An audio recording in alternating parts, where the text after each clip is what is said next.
Pois é, Deus vai plantando uma inspiração no coração da gente aos poucos, vai construindo aos pouquinhos. Eu era seminarista no Rio de Janeiro, no Seminário São José, quando eu ouvi um professor meu, sacerdote, partilhando sobre a experiência de um santo, um dos santos da nossa igreja, que agora há pouco tempo uma pessoa me disse que é Santo Antão, porque eu guardei o episódio, mas não tinha guardado o nome do santo.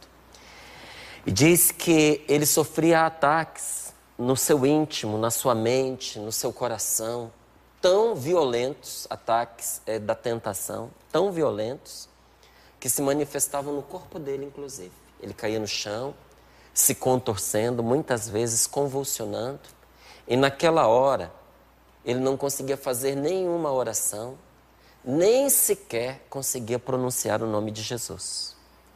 Sabendo disso, ele mandou gravar em algo que ele podia trazer sempre junto do peito, mandou gravar aquela oração que ele mais gostaria de fazer naquela hora de dificuldade.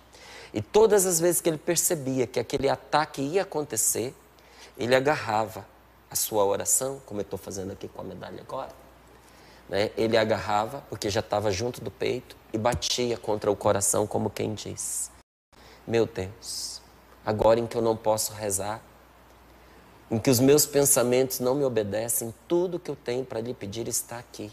Atende esta minha oração. E eu pensava comigo, eu preciso de uma oração como essa. Porque tem momentos que eu não consigo rezar, tem momentos que parece que nem os meus pensamentos me obedecem.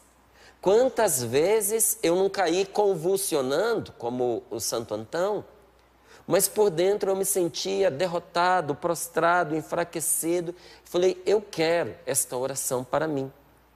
E nunca me esqueci deste episódio. Passado alguns anos, eu ouvi uma outra coisa sobre um outro santo, São Bento. Diz que São Bento era leigo, como eu, como você. São Bento não era padre. E São Bento não entrou para uma ordem. Não tinha a ordem de São Bento quando ele entrou, porque foi ele que fundou, né? Então São Bento, ele simplesmente, como eu, como você, uma pessoa normal, comum, se retirou para viver uma vida de oração e trabalho. E essa vida, vivida com tanta autenticidade, com tanta simplicidade, foi atraindo outras pessoas.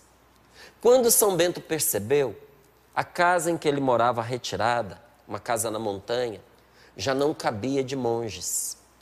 E Deus foi falando ao coração dele que ele precisava expandir o mosteiro. Mas como expandir um mosteiro na montanha? Ele via que era possível crescer alguma coisa só para um dos lados. Então chamou os pedreiros, chamou o mestre de obras. Os monges iam, oração e trabalho, a vocação, os monges iam ajudar.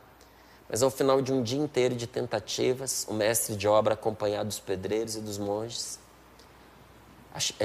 todos chegaram a ele e disseram, olha, não vamos poder cumprir esse projeto, porque ao lado do mosteiro, onde se pode crescer, expandir, há uma rocha que ninguém, inexplicavelmente, ninguém consegue nem partir, nem mover.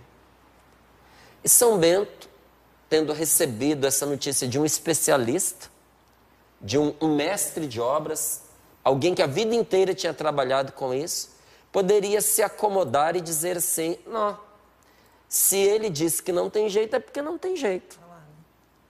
Mas um homem de Deus, uma mulher de Deus, nunca se conformam com esse tipo de resposta. São Bento pediu, me levem até lá.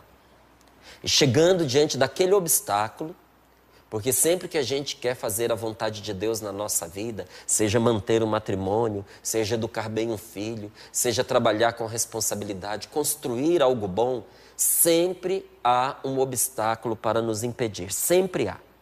E São Bento pediu, me levem lá diante desse obstáculo. E chegando lá, ele fez o que todos nós deveríamos fazer diante dos obstáculos que se põem no nosso caminho. Ele rezou. E quando ele rezou, Deus deu a ele, no seu íntimo, no seu coração, uma imagem.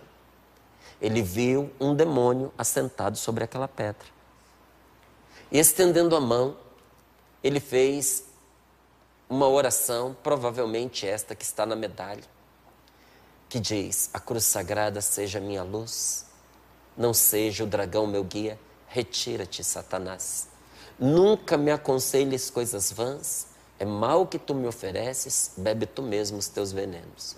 E fazendo o sinal da cruz, pediu a uns 2 monges que estavam ali do lado que tentassem remover a rocha, que dezenas de pessoas não conseguiram nem com auxílio de máquinas. E 2 conseguiram sozinhos, depois da oração, o que muitos não haviam conseguido sem a oração. Às vezes o demônio, a tentação se assenta sobre um obstáculo natural da vida da gente, e se nós não enfrentarmos essa luta pela oração, a nossa vida não vai avançar. Você vai ficar atado, amarrado, travado, engessado. Então, ouvindo isso, eu pensava como seria bom, né? Ter essas 2 coisas que eu pudesse trazer junto do peito.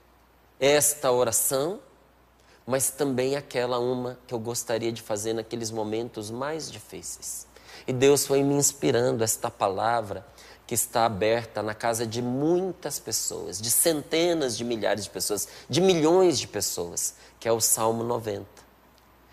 Porque você se uniu a mim, eu o livrarei e o protegerei. Então se chama medalha das 2 cruzes, porque de um lado você vê aqui a cruz junto da oração de São Bento, junto da oração poderosíssima de proteção e de exorcismo. O que esta oração faz? Ela clama a Deus para que mande o mal para longe de nós. É um pedido de proteção divina sobre a nossa vida. E aqui do outro lado, você vê o Salmo 90 que diz, que traz uma promessa de Deus. Porque você se uniu a mim, eu o livrarei e o protegerei. Como tem a cruz de um lado e a cruz do outro, ela recebe o nome de medalha das 2 cruzes. E eu, pessoalmente, costumo rezar assim.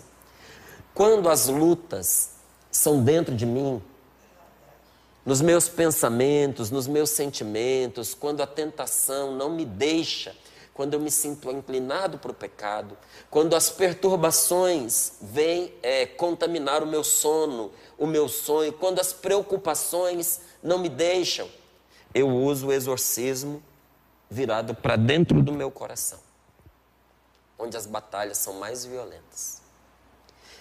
E quando os ataques vêm de fora, pelo ciúme, pela inveja, por uma pessoa que quer me fazer o mal, ou que luta contra as boas intenções que eu tenho, até mesmo de evangelização, eu ponho o exorcismo para fora, pedindo a Deus que aqueles que querem o meu mal, nem mesmo possam chegar perto de mim. Gente, e eu digo a você, é realmente uma poderosa oração a que nós trazemos nesta medalhinha. Não é? Então, muitas pessoas entenderam isso, têm feito uma experiência de oração até mesmo milagrosa com esta medalha. É a medalha em si? Não.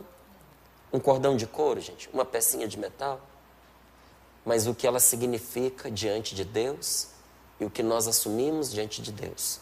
A Santa Cruz do Senhor desperta algo de Deus em nós e nos desperta para Deus. Um pouco isso. E muitas pessoas